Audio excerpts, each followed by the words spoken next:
예, 안녕하세요. 은희봉 목사입니다. 이 시간은 우리 12월 성장과정 둘째 날 제 3강이 누락이 됐습니다. 물론 첫째 날 것도 누락이 됐는데 첫째 날 2강 것이 누락이 됐는데 그 부분은 우리 강사이신 김미숙 목사님께서 강의를 둘째 날 2강 때 보충을 하셨기 때문에 마무리를 그렇게 하였고요. 그런데 제가 강의했던 둘째 날 3강이 업로드 되는 과정 가운데 그게 오류로 인해서 또 삭제가 되어버렸습니다. 우리의 의도와는 상관없이. 그래서 정말 죄송하다는 말씀을 드립니다. 정말 죄송하고요. 그래서 제가 이 시간에 오늘은 그 다음 날입니다. 누락되어진 둘째 날 3강 로마서 8장입니다. 이 로마서 8장을 우리 함께 한번 다시 나누겠습니다. 그 어제 강의 시간에 혹시라도 강의에 참여하지 못하신 분들이 혹 있을까 염려되는 마음 때문에 제가 강의를 다시 한번 이 시간에 로마서 8장을 가지고 함께 나누려고 합니다. 잠시 기도하고 시작하겠습니다. 살아계신 하나님 감사합니다. 우리의 부주의로 인해서 하나님 귀중한 강의 시간들이 계속 삭제되어 가고 있는 오류가 생깁니다. 하나님 그 이유가 무엇인지는 알 수 없으나 하나님 이것 또한 하나님께서 아시니 보완시켜 주시고 우리가 유튜브를 통해서 강의되어지는 것들이 실시간 나가지는 것들이 제대로 강의가 보여지고 들려지고 그리고 저장되어져서 계속적으로 말씀이 전파되어질 수 있도록 그 말씀을 듣고 많은 훈련하시는 분들이 정말로 주만을 바라보며 이 육체의 삶을 아버지 하나님 승리하며 살아갈 수 있도록 인도하여 주시옵소서. 감사드립니다. 예수님의 이름으로 기도합니다. 아멘. 예, 감사합니다. 로마서 8장을 제가 했는데요. 다시 한번 이 로마서 8장의 이 주제는 여기 지금 8장 시작을 하고 있는 사건이 있습니다. 8장 시작을 하고 있는 사건이 무엇이냐면은 가늠한 여인을 바리새인들과 서기관들이 끌고 와서 예수님께 물어보는 장면으로부터 시작돼요. 예수님께서 이 가늠한 여인에게 어떻게 하시는지를 보고 싶어하는 거죠. 그러니까 6절에 보니까 그들이 이렇게 말함은 고발할 조건을 얻고자 하여 예수를 시험함이로라. 예수께서 몸을 굽히사 손가락으로 땅에 쓰시니 그들이 묻기를 맞이 아니하는지라. 이에 일어나 이르시되 너희 중에 죄 없는 자가 먼저 돌로 치라 하시고 다시 몸을 굽혀 손가락으로 땅에 쓰시니 그들이 이 말씀을 듣고 양심의 가책을 느껴 어른으로 시작하여 젊은이까지 하나씩 나가고 오직 예수와 그 가운데 섰는 여자만 남았더라. 10절입니다. 8장 10절이에요. 예수께서 일어나사 여자 외에 아무도 없는 것을 보시고 이르시되 여자여 너를 고발하던 그들이 어디 있느냐 너를 정죄한 자가 없느냐. 11절에 대답하되 주여 없나이다. 예수께서 이르시되 나도 너를 정죄하지 아니하노니 가서 다시는 죄를 범하지 말라 하시니. 우리 첫째 날 강의 때 제가 3장을 함께 나눴잖아요. 이 3장에서 우리가 나눈 부분이 있는데 뭐냐면은 3장 19절에 우리 잘 아시는 말씀 3장 16절 하나님이 세상을 이처럼 사랑하사 독생자를 주셨으니 이는 그를 믿는 자마다 멸망하지 않고 영생을 얻게 하려 하심이리 말씀하시죠. 이 말씀하시면서 하나님께서 그 아들이 세상에 보내신 이유를 말씀하고 계세요. 근데 그 이유가 뭐냐면 세상을 심판하려 하심이 아니라고 말씀했어요. 이 세상을 심판하려 함이 아니라.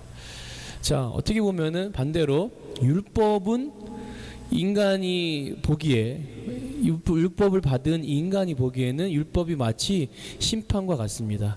지금 저 잠시 후에도 같이 나눌 거였는데요. 심판인 것과 같아요. 그러니까 율법의 요구를 인간이 드리지 못했기 때문에, 불순종했기 때문에, 율법을 지키지 못했기 때문에 받는 보응, 그것이 심판으로 여겨졌다는 거예요. 그런데 예수님은 이 반대로 심판하시기 위해서 이 땅에 오신 게 아니라는 거예요. 왜 오셨어요? 이어지는 말씀이 그로 말미암아 세상이 구원받게 하려 함이심이라. 아멘.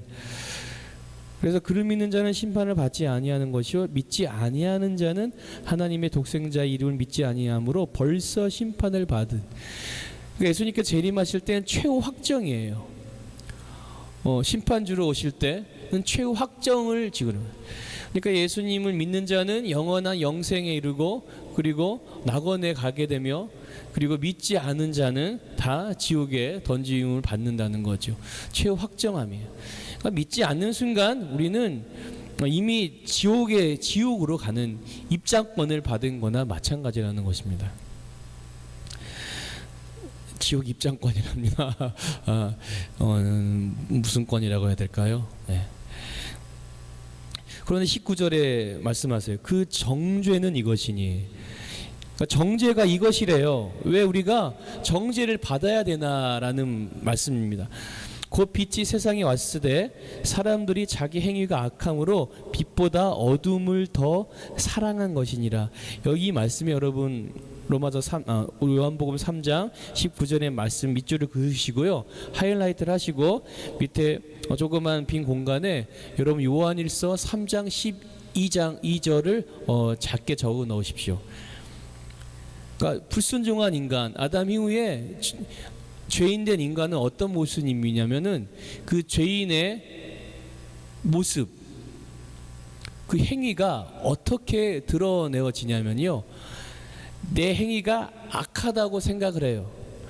그러나 이 악함으로 죄의식이 생기는 게 아니라 오히려 숨어버리는 거죠.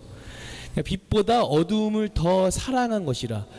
그러니까 빛이 비추되 이 빛 가운데 나아가기를 두려워하고 오히려 자기의 악한 행위가 드러날까 무서워서 오히려 어두움을 더 택한다는 겁니다. 여러분, 죄를 지적하면은 죄의식이 생기고 잘못했다고 용서를 구해야 되는데, 오히려 불순종한 인간의 모습은 그렇지 않다는 거예요.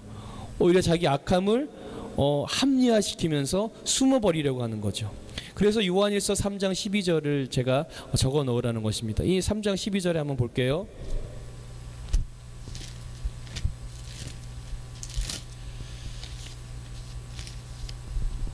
3장 12절에 뭐라고 기록되어 있냐면은 12절에 이것은 처음부터 들은 소식이라. 11절에 가인같이 하지 말라. 그는 악한 자에게 속하였다고 말합니다. 그 아우를 죽였으니 어떤 이유로 죽였느냐? 자기 행위는 악하고 그의 아우의 행위는 의로움이라. 그러니까 자기의 행위는 악하고 그의 아우의 행위는 의로웠는데 죽였다고 말합니다. 이상하죠? 그런데 창세기 4장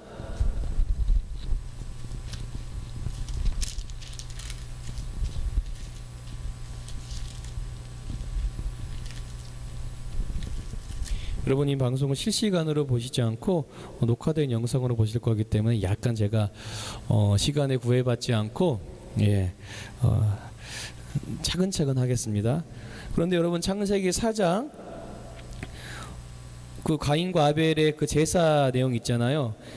그 내용 부분에서 이제 하나님께서 아벨의 제사를 받으셨을 때 지금 가인이 어떻게 행동했는지를 지금 보게 되는데요. 제가 읽겠습니다. 4장 5절에 거기 써 넣으셔도 좋겠습니다. 성경. 가인과 그의 제물은 받지 아니하신지라. 가인이 몹시 분하여 안색이 변하니 여호와께서 가인에게 이르시되 네가 분하여 함은 어찌 됨이냐. 아직 아벨을 죽이지 않았습니다. 분하여 함은 어찌 됨이냐. 안색이 변함은 어찌 됨이냐. 그러시면서 네가 선을 행하면 어찌 낯을 들지 못했겠느냐. 지금 아벨을 죽인 게 아니에요. 아직이요. 그냥 하나님께서 받지 않으시는 제사를 드린 것 뿐인데 선을 행하지 않았다고 말씀하시는 거예요. 중요한 부분입니다, 여러분. 이 가인과 아벨의 제사 얘기를 우리가 많이 설교를 하고 인용을 하는데요. 여러분 한 번 더 말씀을 들어보십시오. 선을 행하지 아니하면 죄가 문에 엎드려지느니라. 그러니까 선을 행하지 아니하면, 자, 우리가 모든 성경을 읽을 때 꼭 약속의 관점으로 읽어야 됩니다. 그러니까 다른 관점을 여러분 도입하면 안 된다는 말입니다. 그래서 제가 관점이라고 말하는 겁니다. 그러니까 약속으로 보셔야 된다는 거죠. 그러니까 하나의 약속이기 때문에 하나님께서는 성령을 통해서 이 약속을 하나하나 풀어내 가셔요. 그런데 성령이 말씀하시는 근거는 다 예수 그리스도의 말씀에 근거가 있습니다. 예수님께서 말씀하신 그 설교들과 그리고 예수님께서 행하신 이적과 기적들, 그 행하심, 3년 동안의 그 행하심에 다 근거가 있어요. 그러니까 예수님께서 가르친 것을 생각나게 하고 체험시키고 적용하고 사라지게 하는 분이 바로 성령님이시라는 거예요. 그러니까 구약의 창세기, 구약의 모든 말씀도 마찬가지지만은 이 모세오경은 예수님께서 요한복음 5장에 기록된 대로 모세가 나에 대해 기록했다고 말씀하세요. 그러니까 여러분이 이 성경을 읽을 때 지금 예수님에 대해서 찾아야 돼요, 빨리. 그러니까 모든 사건의 그 중심에는 항상 예수님이 계시고 예수님께서 어떻게 이 땅에 오셔서 하실 일들을, 무엇을 이루실지를 다 하나님께서는 모세를 통하여 기록해 놓으셨다는 것입니다. 그러니까 이걸 찾아낼 때 우리는 비밀의 보화들을 발견하는 거예요. 아이들이 부르는 그 유년부에 부르는 그 노래처럼 천국은 마치 밭에 감추어진 보화, 땅속에 묻힌 아주 귀한 보석이라는 거예요.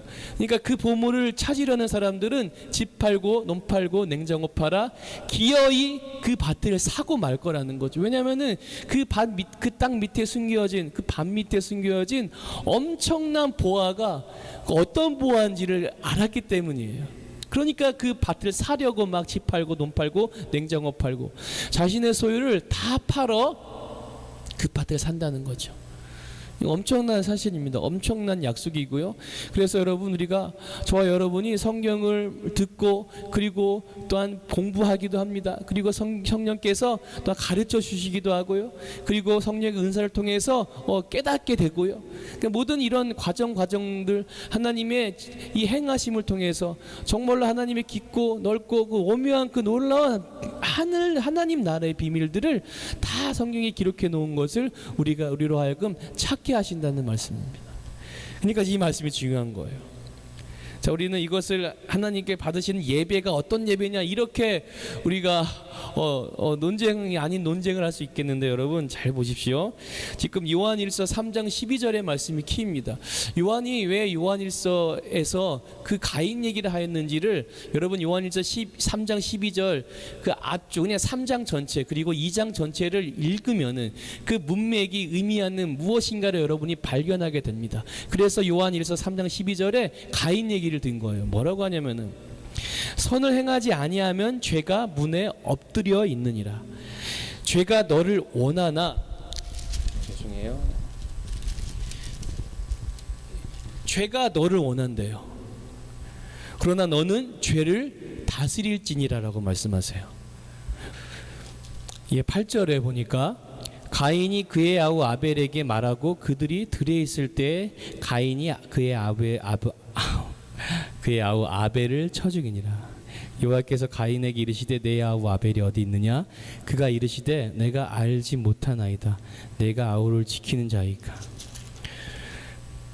가인의 행위는 악하고 아벨의 행위는 의로웠는데 하나님의 음성을 듣고서도 돌이키려 하지 않았다는 거죠. 그러니까 선을 행하는 것이 무엇인지를 지금 우리에게 말씀하시는 거예요. 그 선은 인간의 윤리도덕 규범을 말하는 게 아니라 하나님께서 기뻐하시는 선, 오직 예수 그리스도를 통해 이루실 하나의 그 순종을 우리에게 가르쳐 주시려는 거예요. 그래서 우리 히브리서도 기록되어 있고 많은 부분에 하나님께서 말씀하셨지만은 순종이 제사보다 낫다는 것을 말씀하세요. 그러니까 제사를 잘 드리고 못 드리고 어떤 의식을 말하는 것이 아니라 진정한 순종은 오직 예수 그리스도를 통하여서 이루어진다는 것을 표피적으로 먼저 보여주시는 거예요. 아벨과 가인의 사건을 통해서 이 선을 행하지 아니하면, 그러니까 우리가 순종하는 자는 빛으로 나아가게 된다는 거예요. 그러니까 빛이 3장에도 빛이 어둠에 비쳤는데 사람들이 자기 행위가 악하기 때문에 빛 가운데 있게 드러내서 자기의 그 죄인임을 밝히고 하나님께 긍휼을 얻기 위해서 나가야 되는데 그렇지 않다는 거예요. 여러분, 가인의 행위를 생각해 보면 됩니다. 그래서 요한 1서 3장 12절에 가인 얘기를 하나님께서 하시는 거예요. 그러니까 악한데 돌이켜 순종하면 되는데, 예수에게로 나아가면 되는데 그렇게 하지 않는다는 거예요. 그러니까 자기 행위가 악함으로 오히려 더 어둠을 사랑하게 되는 거예요. 가인이 자기 행위가 악한 거를 알았는데도 불구하고, 하나님의 음성을 들었는데 불구하고 아벨을 죽이게 되는 거죠. 그러니까 자기가 자기 행위를 정당화해요. 정당하게 하는 어떤 행위가, 결론적인 행위가 뭐냐면은, 결과적인 행위가 어떻게 드러나냐면은 상대를 죽이는 데까지 가는 거죠. 여러분과 제가 대인관계를 하면서 보십시오. 항상 옳고 그름을 말할 때 항상 나는 옳아요. 그런데 이상하게도 아이들의 모습 가운데도 그거를 발견하지만은 분명히 누가 봐도 누가 들어도 잘못했는데, 뻔히 네가 잘못했는데도 아니라고 한다는 거예요. 아니라고 하면서 막 급기야는 울면서까지, 엉엉 울면서까지 진짜라고 말하면서 나는 잘못 안 했어, 얘가 그런 거야, 동생이 그런 거야. 이런 모습을 저도 우리 아이들에게 보면서, 야, 인간의 모습이 이렇구나라는 것을 막 소름 끼치듯이 깨닫습니다, 여러분. 그 어른들의 모습은 안 그랬을까요? 아니, 어른들의 모습, 우리들의 모습도 그러하다는 거예요. 분명히 우리가 악한 걸 알아요. 내가 잘못한 걸 아는데 이것을 숨기려 하면서 이걸 정당화하고, 내 죄가 이것이 밝혀지는 것, 드러내지는 것을 아주 수치하고 꺼려지는 거예요. 그러니까 수치함을 받을까 두렵다는 거죠. 그 두려움이 인간에게 창조 때부터 있었던 거예요. 아담이 불순종한 그 순간부터 있었다는 거죠. 하나님께서 아담아 어디 있느냐, 네가 왜 나치를 들지 못하느냐, 이것을 완전히 숨겨버린 거예요. 하나님, 이 수치함, 이 죄인된 인간의 모습을 드러내고 싶지 않은 거예요. 그러면서 하와에게 핑계를 대는 거죠. 하와는 마귀에게 핑계를 대고, 이것이 인간이 악한 이 행위가 오히려 어둠을 더 찾게 되는 결과를 낳는다는 것입니다.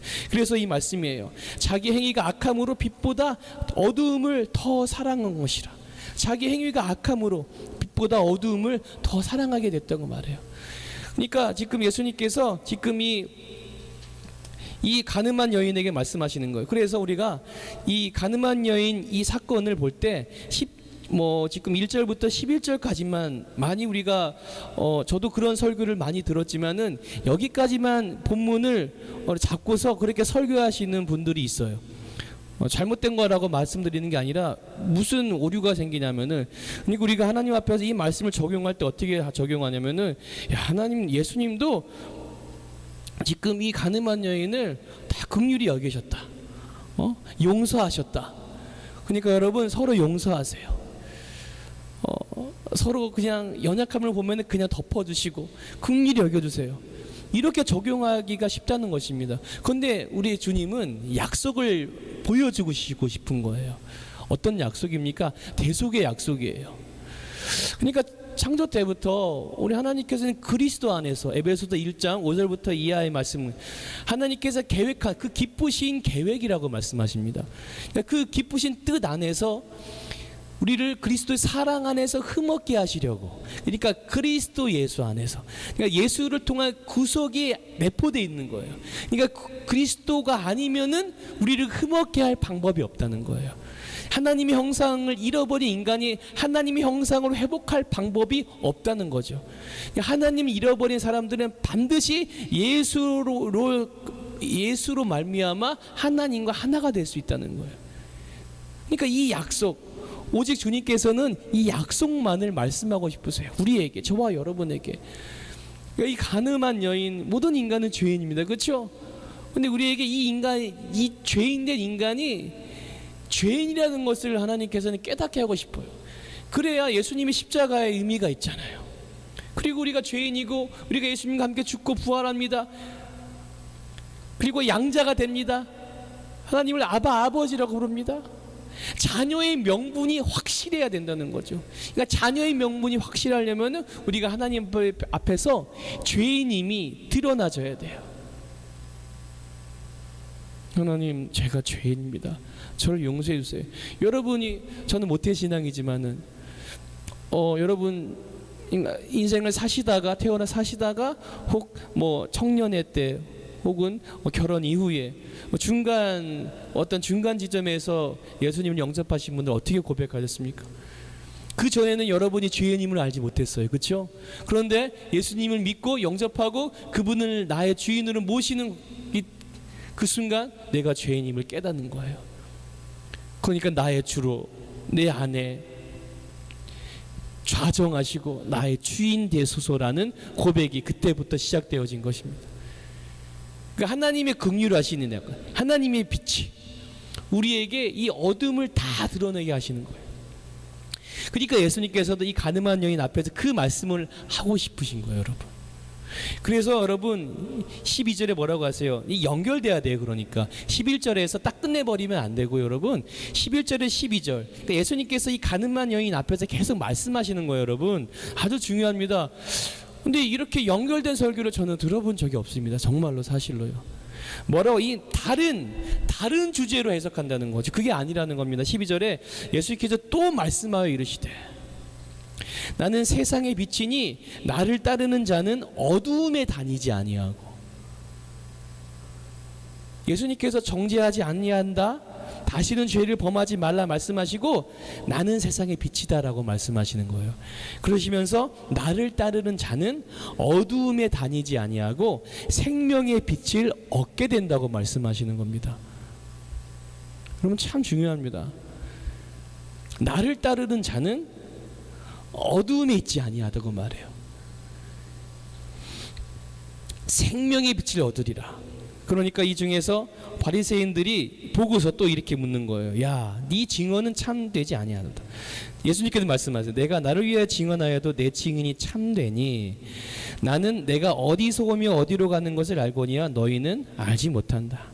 너희는 육체를 따라 그 율법의 요구에 따라 하고 안 하고의 어떤 옳고 그름에 따라 판단하거니와 나는 아무도 판단하지 아니야. 율법을 주신 분은 하나님이시고 그 하나님이 인간의 몸으로 오신 분이 예수 그리스도예요. 새 계명을 너에게 주노라라고 말씀하신 분이 예수 그리스도 하나님이세요. 그 율법의 마침이 되신 분이 바로 예수 그리스도 우리 하나님이시죠. 할렐루야. 그런데 말씀하시기를 만일 내가 판단하여도 내 판단은 참되다. 내가 혼자 있는 것이 아니요 나를 보내신 이가 나와 함께 계심이라. 너희 율법에도 두 사람의 증언이 참되다 기록하였으니 내가 나를 위하여 증언하는 자가 되고 나를 보내신 아버지도 나를 위하여 증언하시니라. 할렐루야. 그러니까 이미 예수님께서 말씀하실 때는 하나님이 나를 위해 증언하시는, 그러니까 예수님은 하나님께 받은 것만 말씀하시니 이 말이 참된 거죠. 그분이 하나님이시지만은 사람의 몸으로 계신 예수님께서는 하나님이 가르쳐 주신 것만, 하나님께로부터 받은 것만 말씀하시니 이것이 진리고 참되다는 것입니다. 그래서 19절에 이에 그들이 묻되 내 아버지가 어디 있느냐? 예수께서 대답하시되 너희는 나를 알지 못하고 내 아버지도 알지 못하는도다. 나를 알았더라면 내 아버지도 알았으리라. 그러니까 너희가 성경을 연구하면서 그 성경이 예수 그리스도를 가리키는 것을, 예수 그리스도에 대해서 쓰여진 것을 너희가 알았더라면은 내가 와서 기적과 이적을 행하면서 너희에게 설교할 때 그때 비로소 나를 알아봤을 것이다라고 말씀하시는 거죠. 그냥 알지 못하는 거예요. 하나님께서는 알지 못하기 때문에 깨닫게 하시기 위해서 예수님께서 그 사역을 하신 게 아니라 이미 이사야를 통해서 말씀하시던 6장에 이 백성이 눈이 있어도 보지 못하고 귀가 있어도 듣지 못하고 마음이 있어도 깨닫지 못한다고 말씀하요. 그러면서 내가 그대로 내어두리라. 그 상태로 두신다는 거예요. 인간은 의롭지 않습니다. 불순종한 인간은. 하나님께서 왜 그렇게 내버려 두심이 무엇이냐면은 하나님께서 이스라엘 역사를 통해서 종된 삶을 살게 하시잖아요. 결국은 부르짖는 존재가 우리라는 것을 깨닫게 하시는 거예요. 너희는 그렇게 살 수밖에 없어. 그러니까 나로 말미암아 살아가는 존재가 돼야 돼. 오직 나를 불러야 된다고 말씀하시는 거예요. 결국 예수님께서 대속하심으로 속량하시잖아요. 종된 백성을 찾으시는 거예요. 죄에서 자유를 얻게 하시는 거죠. 포로에서 해방시키는 거예요. 눈먼 자가 눈을 뜨고 갇힌 자가 노임을 받게 되고 자유케 되는 이 신원의 날, 은혜의 해를 선포하신다고 말씀하세요. 오직 예수 그리스도께서 빛으로 오셔서, 그러니까 말씀을 예수님께서 다 이루시는 거예요. 그러니까 실사로, 우리가 만화를 영어로 하면 실사라고 하잖아요. 그러니까 예수님께서는 그 모든 선지자의 예언들, 하나님께서 구약을 통해서 다 기록해 놓으셨던 것들을 예수님께서 실사로 입체적으로 완전히 보여주시는 거죠. 그러면서 바로 이곳이 하늘나라다, 이곳이 하나님의 나라라고 말씀하세요. 말씀이 실제가 되는 것, 바로 말씀이 일어나는 거고, 예수님께서 말씀하실 때는 바로 그 하나님의 그 말씀이라는 거예요. 그 말씀이 이루어지는 곳이라는 거예요. 말씀이 입에서 열려서 나가는, 내 말은 영이야, 영이라, 생명이라. 이 말씀이 선포되어지는 순간 죽은 자가 살아나고 눈먼 자가 눈뜨게 되고, 여러분 안진뱅이가 일어나게 되고 나사로가 튀어나온 이런 놀라운 말씀이 실제가 되는 삶. 그것은 공간을 말하는 것이 아니고 바로 그곳이 천국이라는 것입니다. 하나님 말씀이 임하는 곳. 하나님 말씀이 임하면은 그냥 다 어두움이 없어져요. 그러니까 빛이라고 말씀하세요. 빛이 비추면은 여러분 어둠은 존재하지 않아요. 어둠이 따로 존재하지 않습니다. 빛이 모든 구석구석을 다 비추고 있는 이상은 어둠이라는 건 가리워진 게 아니죠. 어둠은 없어요. 근데 어두움이 분명히 있는 곳을 우리 여러분 눈에 보면은 어둠이 있는 곳이 있습니다. 그것은 가리워졌기 때문이에요. 무엇인가가 빛을 가리고 있기 때문에. 하나님께서 이 빛 가운데 나아오라고 말씀하십니다. 그러면서 이 말씀을 연결해서 말씀하시는 거예요. 여러분, 지금 이 바리새인들이 보는 예수 그리스도는 신성모독입니다. 아니, 가늠한 여인을 정죄하는 건 율법에 의하면 당연한 건데 오히려 예수님께서 하시는 그 말씀하신 부분이 너무 기가 막힌 거죠. 내가 정죄하지 않는다는 거예요. 그리고 다시는 죄를 범하지 말라고 말씀하세요. 여러분, 누가복음 요한복음 9장입니까? 그 중풍병자를 그 지붕을 뚫고 내려보냈던 그 친구들의 얘기 있지 않습니까? 그때 예수님께서 모든 바리새인들, 서기관들, 모든 사람들이 보고 있는 가운데 이들이 생각을 하시고 이렇게 말씀하세요.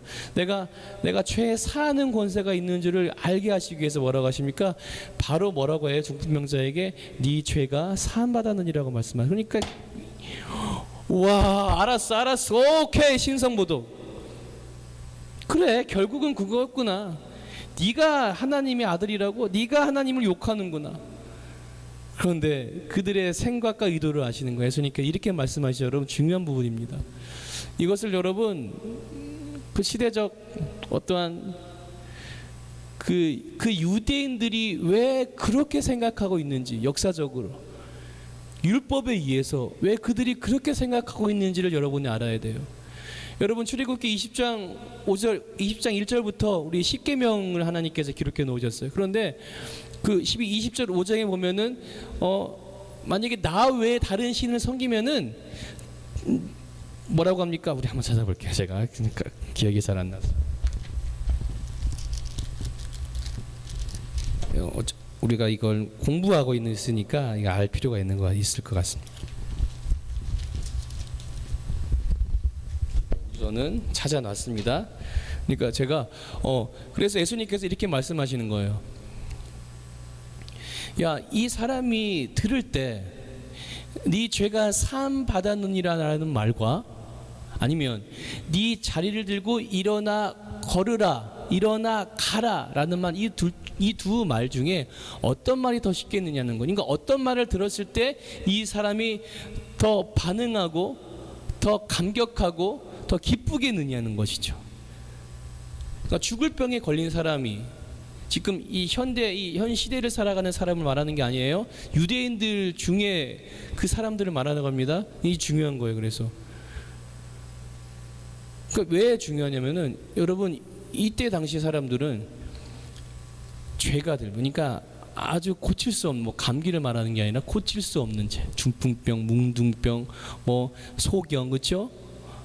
만증병이 정말로 인간의 이때 당시에 어떤 뭐 의학이 있었겠지만은 그러니까 어떤 것을 동원해도 고칠 수 없는 병들 그러니까 그 병을 가지고 그냥 뭐 이렇게 얼마 후에 그냥 죽든지 아니면은 죽을 때까지 갖고 이렇게 가야 될 이런 선처정의 병들 이것은 다 죄 때문이라고 생각하는 거예요. 그래서 이 사건이 있었을 때 제자들이 물어봐요. 그 맹인 사건 있지 않습니까? 실로암에서 눈띄움 받은 그 맹인 사건이 있어요. 요한복음 에도 있고 마가복음 2장에도 있는 말씀인데 뭐라고 하냐면 제자들이 주님 이 맹인된 이유가 부모의 죄 때문입니까? 라고 물어보는 장면이 있어요.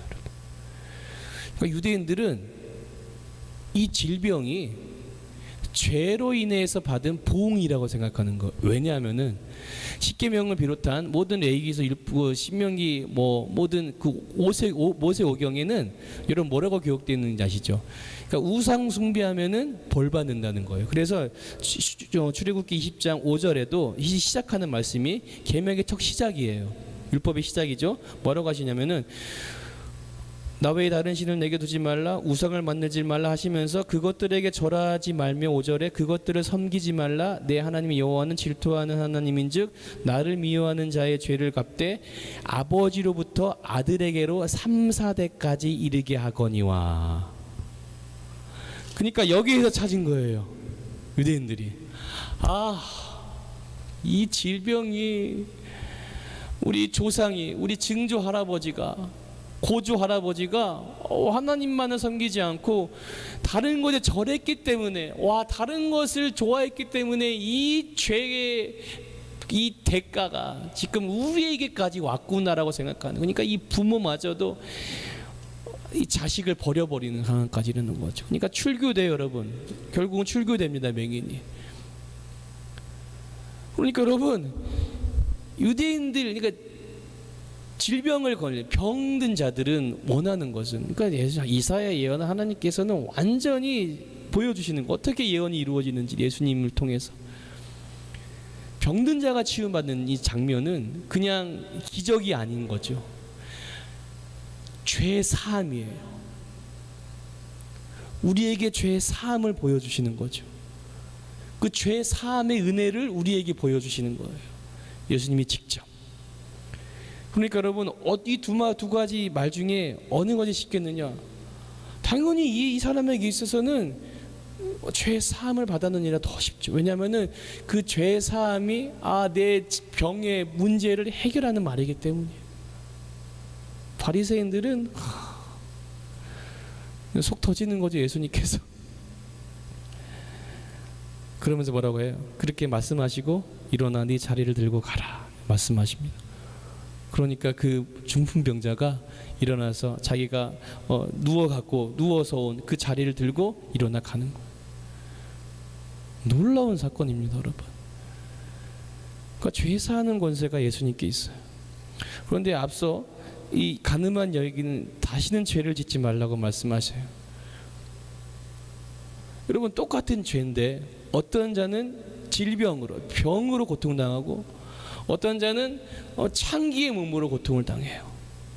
그런데 창기에게는 다시는 그 죄의 사함을 받았느니라 말씀하지 않으셨어요. 정죄하지 않으셨어요.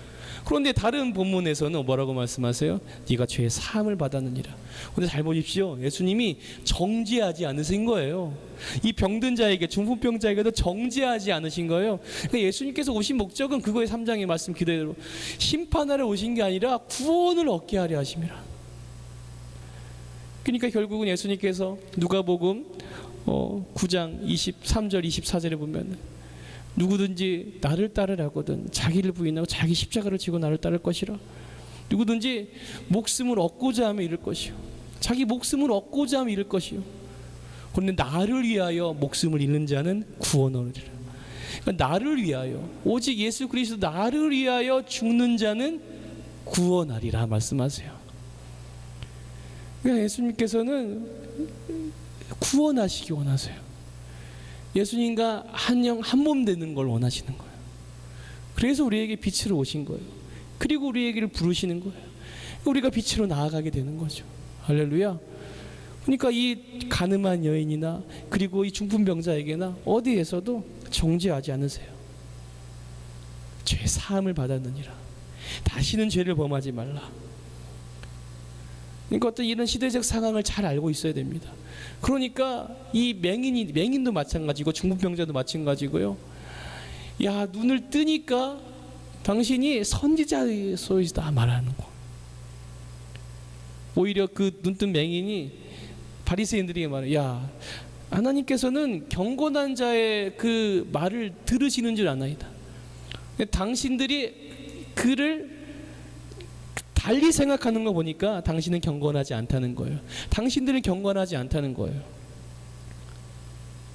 그러니까 진정한 경건을 말씀하시는 거죠. 또한 그래서 다시 예수님께서 그 맹인을 만나시고, 너는 나를 누구라 하느냐? 선지자로서이다. 내가 인자를 봅니다라고 말하는 거예요. 죄 사하는 권세가 있는 하나님을 바라보게 되는 거죠. 그것이 중요한 핵심이고 중요한 포인트입니다. 그래서 계속 말씀하십니다. 자, 21절부터 내가 가리니 너희가 나를 찾다가 너희 죄 가운데서 죽겠고. 그러니까 우리가 예수님을 만나지 못하면은 그냥 죄 가운데 죽는 거예요. 이 심판은 뭐 망치 두들리고 이게 아니에요. 거듭나지 않으면은 그냥 심판인 거예요, 여러분. 유대인들이 이르되 그가 말하기를 내가 가는 곳에는 너희가 오지 못하리라 하니 그가 자결하려는가? 예수께서 이르시되 너희는 아래에서 났고 나는 위에서 났으며 너희는 이 세상에 속하였고 나는 이 세상에 속하지 아니하였느니라. 그러므로 내가 너희에게 말하기를 너희가 너희 죄 가운데 죽으리라 하였노라. 너희가 만일 내가 그인 줄 믿지 아니하면 너희 죄 가운데서 죽으리라. 그들이 말하되 네가 누구냐? 예수께서 이르시되 나는 처음부터 너희에게 말하여 온 자라. 내가 너희에게 대하여 말하고 판단할 것이 많으나 내가 나를 보내신 이가 참되시고 내가 그에게 들은 것을 세상에 말하노라. 너희가 인자를 든 후에 내가 그인 줄 알고 또 내가 스스로 아무것도 하지 아니하고 오직 아버지께서 가르치신 대로 이런 것을 말하는 줄 아노라. 나를 보내신 이가 나와 함께 하시도다. 나는 항상 그가 기뻐하신 일을 행함으로 나를 혼자 두지 아니하셨느니라. 이 31절에 너희가 내 말에 거하면 참으로 내 제자가 되고 진리를 알지니 진리가 너희를 자유롭게 하리라. 진실로 진실로 지금 33절부터 말하는 것은 아브라함의 자손이라 남의 종된 적이 없거늘 어찌하여 우리가 자유롭게 된다고 말해요. 이 자유롭게 된다는 말의 의미를 알지 못하는 거예요. 우리가 종되어 본 적이 없는데 그런 종이 안 됐습니까? 자기들 조상이 종된 적이 없습니까? 왜 그것은 생각하지 못할까요? 본인들은 종이 아니라는 거죠. 그런데 잠언서 29장 21절에도 말씀하시기를 종이 어릴 때부터 곱게 양육하면, 종을 어렸을 때부터 곱게 양육하면 나중에 커서 스스로 자식인 채 하리라. 우리가 종으로 살면서도 종인 줄 모르는 거예요. 죄의 종로로 타면서도 죄의 종로로 타는지를 알지 못하는 거예요. 조상으로부터 유전된 망령된 행실. 우리 개역 한글에 보면은 베드로전서 1장 8절에 망령된 행실이라고 말해요. 유전됐어요. 그 조상으로부터 유전됐다고 말합니다. 그 유전된 망령된 행실이 뭐냐면은 여러분 바로 우상 숭배입니다. 거기서 우리를 구속하셨다는 거예요. 무엇으로요? 어린 양의 피와 같은 보배로운 피로, 흠없는 그리스도의 피로 우리를 구속하셨다고 말해요. 그러니까 우리는 죄의 종로로 타면서도 내가 죄인지 모르는 거예요. 가인이 악을 행하고도 오히려 아벨을 죽인 것처럼 스스로가 악함을 알고서도 그거를 합리화하고 정당화하려는 그 종된 습성이 있던, 스스로 주인인 채 하는 거예요. 자기가 주인이 되어 살아가면서 그냥 이 죄를 다 다스려 합리화시키죠. 그래서 야, 종된 적이 없는데, 그러니까 예수님께서 말씀하세요. 종은 영원히 집에 거하지 못하되 아들은 영원히 거하나니. 그러므로 아들이 너희를 자유롭게 하면 너희가 참으로 자유로우리라. 할렐루야. 나도 너희가 아브라함의 자손인 줄 아노라. 그러나 내 말이 너희 안에 있을 곳이 없으므로 나를 죽이려 하노라. 아직은 예수님께서 십자가를 이루지 않으셨습니다. 지금도 우리는 예수님을 영접하지 않으면 우리도 이 바리새인들과 똑같은 삶을 살아갈 수밖에. 하나님 말씀이 거할 곳이 없는 거예요. 하나님 말씀은 능력인데 그 능력이 이루어지지 않는다는 거죠. 그러니까 우리가 그냥 아무리 주여 주여 부른다고 천국에 다 들어갈 자가 없다는 거예요. 하나님 뜻대로 하는 자라야만이 천국에 들어갈 수 있다고 말합니다. 그러니까 우리 그 신앙을 가질 때 그냥 신념의 개념으로 이해하고 예수님 부르면은 그 삶은 신앙의 삶이 아니라는 겁니다. 거기는 역사가 있을 수 없다는 거죠. 말씀대로 순종하면서 나아가는 그 과정 속에서 하나님께서 역사를 이루시는 것을 믿습니다. 예수님께서 하나님께서 가르쳐 주신 대로만 하는 거예요. 그러니까 우리가 말씀을 듣고 배울 때 훈련을 받는 과정 속에서 여러분이 듣고 말씀을 듣고 훈련한 대로 순종하시면 됩니다. 그것이 몸이 건조하다, 뭐 똑같은 얘기를 한다, 똑같은 성경은 우리가 다 성경을 안다, 이런 여러분 마음으로 우리가 훈련에 임하면은 여러분 결코 진보가 있을 수가 없어요. 그냥 가만히 있으면 되어진다, 아닙니다. 여러분의 의지를 항상 하나님께 드리며 나아가야 됩니다. 말씀을 듣는 족적 여러분이 말씀에 대하여 그 말씀이 무엇이 나에게 어떻게 조명하시는지를 또 한 번 체험하고 경험해야 될 것입니다. 그러면서 아브라함 얘기를 하죠. 근데 예수님께서 뭐라고 말씀을 38절에 조금 중간에 생략하고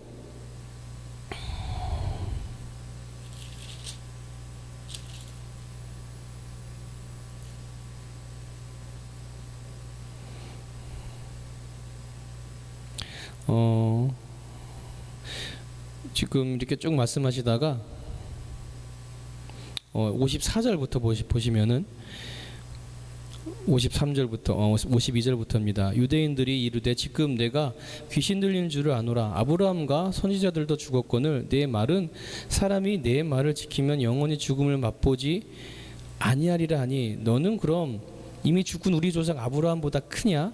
또 선지자들도 죽었건 너는 너를 누구로 아느냐? 그런데 예수님께서 기가 막힌 답변을 하시죠. 내가 내게 영광을 돌리면 내 영광이 아무것도 아니거니와 내게 영광을 돌리시는 이는 내 아버지시니 곧 너희가 너희 하나님이라 칭하는 그시라. 영광을 내게 돌린대요. 하나님께서 예수님께 영광을 주신대요. 너희는 그를 알지 못하되 나는 아노니 만일 내가 알지 못하면 나도 너희같이 거짓말쟁이가 되리라. 나는 그를 알고 또 그의 말씀을 지키노라 하면, 그러면서 너희 조상 아브라함은 나이 때 볼 것을 즐거워하다가 보고 기뻐하였느니라. 너희 조상 아브라함은 나이 때 볼 것을 보고 즐거워하다, 그리고 보고 기뻐했다고 해요. 하나님께서 아브라함을 부르시면서 17장에 이삭과 영원한 언약을 이루시는 장면을 실제로 보여주시고, 그리고 그 이전에 13장에 아브라함이 멜기세덱을 만나서 10분의 1을 드리는 그 장면,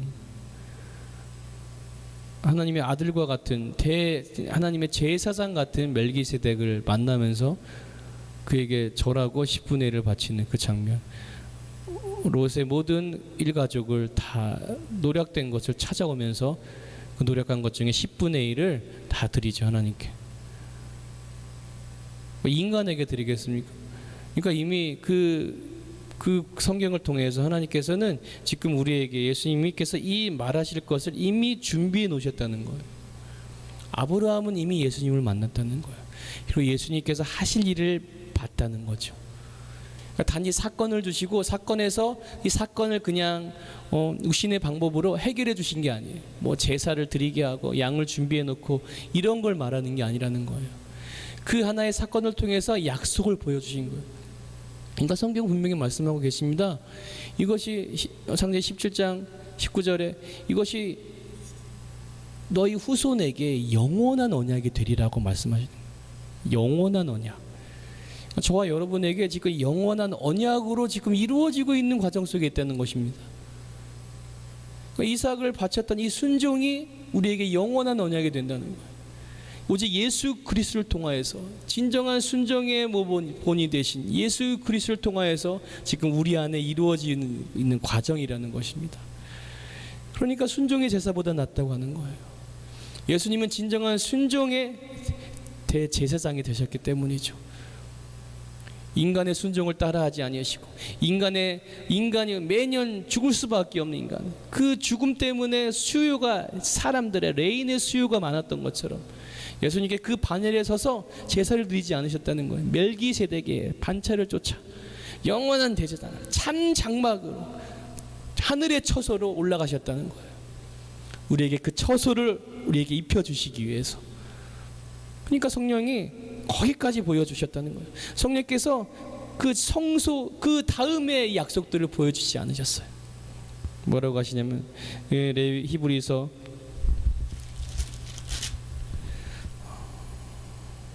9장 8절부터 보면은 성령이 이로써 보이신 것은 첫 장막에 서 있을 동안에 성소에 들어가는 길이 아직 나타나지 아니한 것이라. 이 장막은 현재까지 비우니. 예수님께서 이루실 거예요. 그러니까 아무도 지성소 안에 들어갈 수 없어요. 하나님과 만나는 그 지점, 그 곳은 바로 지성소였다는 거죠. 그런데 그 휘장이 다 찢어짐으로, 위에서 아래로부터 갈라짐으로 하나님께 나아가는 길을 예수님께서 열어주신 거예요. 예수님께서 열기 하시기 위해서 성령이 거기까지만 보여주신 거예요. 구분할 수 없었어요. 어떻게 저 지성소로 나아가 어떻게 하나님을 배울까? 육체가 찢어짐으로 오직 예수 그리스도를 위하여 목숨을 버릴 때 구원케 되는 놀라운 심미적인 원리, 그 공식에 의해서 예수님과 연합하여서 한 영 한 몸 되어서 하나님께 나아가는 실체가 되는 것입니다. 그래서 지금 예수님께서 아브라함 얘기를 하는 거예요. 그 약속을 이미 아브라함이 받았다는 거죠. 이미 죽은 자가 도로 살리는 것을 보면서 이 약속을 받다는 거예요, 아브라함은. 그러면서 58절에 진실로 이르노니 너에게 이르노니 아브라함이 나기 전부터 내가 있었니라. 하나님이 예수 그리스도의 그 신성 되심을 지금 드러내시는 것입니다. 그때 비로소 돌을 치려고 하죠. 예수께서 숨어 성전에 가시니라. 아멘. 그래서 오늘 8장 본문을 전체적인 부분을 했고요. 우리 성경을 통한 이해를 같이 나누고 마치겠습니다. 레위기서 25장 10절부터 보면은 희년에 대해서 말합니다. 제50년을 거룩하게 하여 전국 거민에게 자유로 공포하라. 이게 너에게 희년이니 너희는 각각 그 기업으로 돌아가며 각각 그 가족에게 돌아갈지며 50년은 너희 희년이니 너희는 파종하지 말며. 레위기서 25장의 희년에 대해서 말씀합니다. 1회가 5번, 그러니까 7년이 5번 지나면은 50년의 희년이 오는 거예요. 그때는 다시 자기들의 땅을 다 찾게 되는 거예요. 자기들이 사서 매매했던지 간에 이 땅들을 다 찾는 해가 바로 희년인 거죠. 그러니까 희년을 조금 더 이해하고 싶으시면은 여러분 룻기서를 보면 합니다. 지금 나오미가 이방 나라로 가요. 모압 지방에 가서 모압 며느리를 데리고 오면서 기업 물을 자가, 그러니까 이 레위, 그러니까 그 율법대로 지금 땅 주인이 왔기 때문에 이 땅을 다시 찾아줘야 된다는 거예요. 이게 희년인 거예요. 그런데 나오미가 직접 찾을 수 없어요. 기업을 물을 자가 반드시 있어야 돼요. 그러니까 어떤 뭐라고 해야 돼요? 공증이라고 말해야 될까요? 모든 친족들이 모여서 누가 우리 나오미 친족인 나오미를 위해 이 기업을 되찾아주겠습니까? 이 땅을 되찾아줄 누군가가 분명히 있어야 되는, 그것이 그것들의 법이었어요. 그러니까 거기에 보아스가 택함을 받은 거죠. 보아스가 그 잃어버렸던 땅들을 다 다시 찾아주는 거예요. 이거 기업을 물으다라는 말입니다. 그러니까 이 룻기서를 통해서도 하나님이 우리에게 신원화해, 은혜의 해, 회복의 해, 신원, 회복시키는 해를 우리 종으로서의 해방돼서 진정한 자유회로의 그 삶을 우리에게 주신다는 겁니다. 근데 결국 예수께 발전되어서 결국은 예수 그리스도와 함께 죽고 일으킴을 받아야 진정한 안식에 들어갈 수 있다는 것이죠. 진정한 구약이 말하는 희년을 살 수 있는 그것은 발전되어서 현세 천국이고, 궁극적으로는 우리가 낙원에 가서 살게 돼요. 천국의 삶을 말씀하고 계신다는 것입니다. 그래서 희년을 지금 말하고 있는 거고요. 출애굽기 21장의 1절부터 내가 백성 앞에 세울 율례는 이러하니라. 내가 히브리 종을 사면 그가 6년 동안 섬길 것이요 제7년에는 값없이 나가 자유를. 6년 동안 섬기고 7년에는 해방된다는 거죠. 이사야 61장에 아까 인용했던 말씀, 주 여호와의 신이 내게 임하였으니 이는 여호와께서 내게 기름 부으사 가난한 자에게 아름다운 소식을 전하게 하려 하심이라. 나를 보내사 마음이 상한 자를 고치며 포로된 자에게 자유를, 갇힌 자에게 노임을 전파하며 여호와의 은혜의 해와 우리 하나님의 신원의 날을 전파하여 모든 슬픈 자를 위로하되 시온에서 슬퍼하는 자에게 화관을 주고, 우리 찬양 있죠. 내 손을 주께 높이 듭니다. 죄를 대신하여 희락으로 기름으로 그 슬픔을 대신하며 찬송의 옷으로 그 근심을 대신하고 그들의 의의 나무 곧 여호와의 심으신 바 그 영광을 나타낼 자라 이커름을 받게 하려 함이라. 아멘. 요한복음 8장 31절. 그러므로 예수께서 자기를 믿는 유대인들에게 이르시되 너희가 내 말에 거하면 참 내 제자가 되고 진리를 알지니 진리가 너희를 자유케 하리라. 로마서 7장 4절부터 6절. 그러므로 내 형제들아 너희도 그리스도의 몸으로 말미암아 율법에 대하여 죽임을 당하였으니 이는 다르니 곧 죽은 자 가운데서 살아나신 이에게 가서 우리로 하나님을 위하여 열매를 맺히게 하려 함이라. 우리가 육신에 있을 때는 율법으로 말미암는 죄의 정욕이 우리 지체 중에 역사하여 우리로 사망을 위하여 열매를 맺게 하였더니 이제는 우리가 얼매 없던 것에 대하여 죽었으므로 율법에서 벗어났으니 이러므로 우리가 영의 새로운 것으로 섬길 것이요 의민의 묵은 것으로 하지 아니할지니라. 죄에서 자유란 그냥 죄가 용서받았다. 여러분, 죄인과 죄의식은 다릅니다. 앞서 설명드렸지만은 죄인된 인간은, 노예인 인간은 내가 왜 노예인지 왜 죄인인지 알지 못해요. 죄의식은 다른 것이라는 거죠. 네가 무엇을 잘못했는지 안다는 거예요. 내가 어떻게 해야 이 죄 가운데 자유하게 될지를 구하는 거예요. 그걸 바로 죄의식이라는 거죠. 이 죄의식을 가진 사람은 계속 빛 가운데 나가기를 원한다는 겁니다. 그러니까 죄 사함이 그거예요. 네 죄 사함을 받았느니라고 말씀하세요. 그때 그곳에 자유가 있었던 것이죠. 그 사람에게 진정한 자유가 있었던 것입니다. 왜? 자유케 하신다는 약속을 이루셨기 때문이죠. 포로된 자가. 그런데 죄로 인하여 포로된 자를 말합니다. 죄 때문에 묶여 있는 자. 여러분, 예수님께서도 하나님의 영광을 위한 것이라고. 부모의 죄 때문입니까? 아니라고 말해요. 왜요? 지금 약속을 이루시기 위함이냐. 하나님께서 일을 하시기 위해서 지금 이 아이에게 태어나면서부터 맹인되게 하셨다는 거예요. 저 여러분의 삶에 이 들이닥쳐오는 모든 사건 사고는 하나님께서 일하시는 겁니다. 결국은 하나님께서 그 영광을 위해서, 하나님의 영광을 위해서 영광 받으시려고 우리를 새롭게 하시려는 계획 가운데 우리를 태어나게 하시고 그 모든 사건 환경을 조성하셨다는 거죠. 그런데 이 세상은 알지 못하기 때문에 그것 때문에 죽어가고 그것 때문에 목숨을 잃기도 하지만은, 그런데 결국 자기 자신을 위해서 목숨을 잃으면은 결국은 사망이라는 거예요. 그러나 우리 주님을 위해서 우리가 주님과 함께 죽으면은 구원함을 받는다는 놀라운 진리가 여러분에게 적용되어지기를 예수 이름으로 소원합니다. 그러니까 영의 새로운 것으로 섬길 것이요 구원받은 자녀들이 예수님과 고린도전서 6장 17절에 주의 영과 하나 되어서 우리가 영의 새로운 것으로 섬기는 신분의 삶을 살아간다는 것입니다. 그 살아가는 그곳이 바로 현세 천국인 거죠. 갈라디아서 5장 16절부터 내가 이르노니 너희는 성령을 쫓아 행하라. 그리하면 육체의 욕심을 이루지 아니하리라. 육체의 소욕은 성령을 거스리고 성령의 소욕은 육체를 거스리나니 이 둘이 서로 대적함으로 너희 원하는 것을 하지 못하게 하려 함이니라. 너희가 만일 성령이 인도하시는 바가 되면 율법 아래 있지 아니하니라. 예수님께서 율법을 이루시기에 오셨는데도 그들은 율법의 주관자를 보지 못해요. 그러니까 너희는 죄 가운데 죽는다고 말하는 거죠.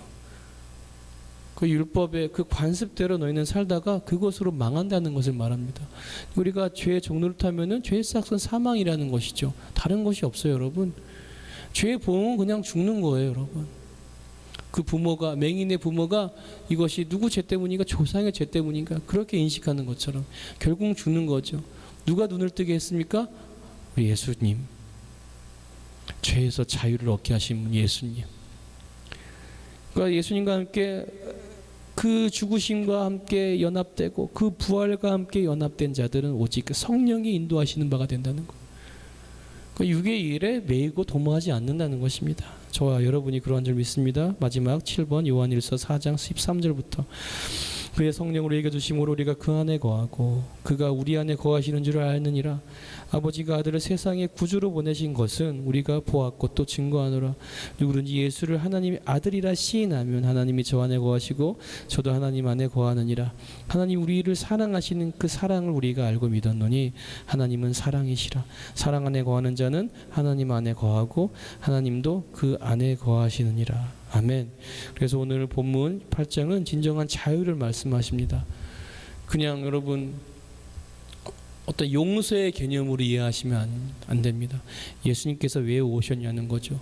그리고 제가 여기 본문에 이 가늠한 여인과 그리고 9장에 그 내용이 있습니다. 그 맹인 얘기가 9장에 나와 있네요. 뒤에 9장. 이 맹인 얘기 이게 연결되는 거예요, 여러분. 그러니까 우리를 자유케 하기를 원하세요. 예수님은 선포된 말씀 그대로 예수님은 지금 이루어 가시고 있는 거예요. 그래서 지금 우리에게 실제가 되는 거죠. 그러니까 우리가 말씀이 실제가 되어야 된다고 하는 말이 그 말입니다. 그러니까 말씀이 선포되어지는 그것이 바로 하나님을 만나는 심령이 된다는 것입니다. 그러니까 하나님의 음성을 듣고 우리가 반응하고 하나님과 대화를 나누고 하나님의 뜻을 바로 헤아리고 그 순간이 심령이라는 것이죠. 그 순간에만 우리가 심령이 된다는 것입니다. 이 말은요. 그래서 여러분이 이 말씀을 잘 이해하시고 그리고 이해하신 대로 기도하신다면은 이 말씀이 더 풍성하게 여러분을 조명하셔서, 빛이 조명이라는 말이잖아요. 조망하셔서 여러분이 이게 숨겨진 것을 다 드러내게 하시고 내가 하나님 앞에 어떤 것을 처리해야 될지를 결국은 부인해야 된다는 거예요. 죽여야 된다는 거죠. 가인처럼 네가 죄를 다스리라고 말씀했어요. 약속을 보여주시는 거예요. 죄를 다스리지 못하면, 불순종하면, 순종하지 않으면, 반대로 순종하면은 하나님께 기쁘게 받으시는 예배를 드릴 수가 있다는 거예요. 우리 몸이 우리 로마서 12장 1절 말씀과 그리고 고린도전서 6장 19절 말씀대로 너희는 너희 안에 성령이 너희 안에 거하시는 성령의 전인 줄 알지 못하느냐. 너희가 하나님께로부터 받은 바 너희 안에 거하신 성령의 전인 줄 알지 못하느냐. 너희 몸으로 하나님께 영광을 돌리라. 그러니까 우리 영혼 몸으로 우리 하나님께 예배하게 된다는 것입니다. 그게 진정한 순종의 결과죠.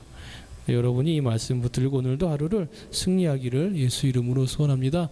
그래서 이 말씀 가지고 요한복음 8장 다시 한번 말씀드리지만은 어제 우리가 분명히 실시간으로는 방송에 나갔지만은 결강되었기 때문에 누락되었어요. 그래서 제가 이 강의를 제가 다시 한번 촬영해서 누락된 부분에 편집을 해놓겠습니다. 그렇기 때문에 여러분이 혹이라도 나중에 보시게 될 때 빼놓지 않고 요한복음 1장부터 순서대로 볼 수 있도록 제가 해놓겠습니다. 우리 기도하고 마치겠습니다. 하나님 감사합니다. 요한복음 우리 강의에 누락된 부분을 가지고 다시 한번 나눴사오니 하나님 영광 받으시고 이 말씀이 생명이니 우리 안에 능력으로 나타내 주시옵소서. 예수 그리스도 이름으로 기도합니다. 아멘. 감사합니다. 수고하셨습니다.